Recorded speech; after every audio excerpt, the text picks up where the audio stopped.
నాగేశ్వర గారి ఎవడే సుబ్రహ్మణ్యం తర్వాత మహానటి 2 సినిమాలు చూశాను. మహానటి మాత్రం నాకు విపరీతంగా నచ్చిన సినిమా. నాయుడు గారు కాల్ చేసి రమ్మన్నారు, వెళ్ళాను. వెళ్ళిన తర్వాత సందర్భం చెప్పడానికి ముందు నాకు ఆ కథా గమనాన్ని కాసేపు మాట్లాడి చెప్పిన తర్వాత వివరంగా చూపించారు, కొన్ని దృశ్యాలు చూపించారు.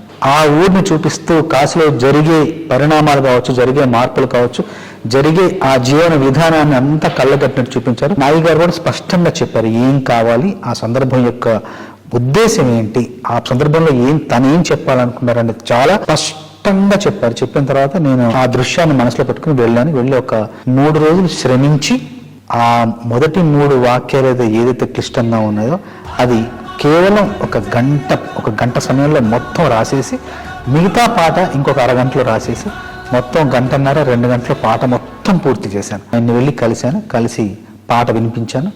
ఒక్క మాట కూడా ఆయన సవరణ లేకుండా, కరెక్షన్ లేకుండా పాట మొత్తం ఏక బిగిన చాలా బాగుందని చెప్పారు. పల్లవి రాసిన తర్వాత చరణాల్లో అవతార స్పృహ, అవతార స్పర్శ కొంచెంగా ఇస్తూ కలియుగానికి కలి యొక్క అవతారం ఎలా అయితే జనించిందో అక్కడికి వేగంగా రావాలనే ఉద్దేశంతో ముందు మాటలు మీనమై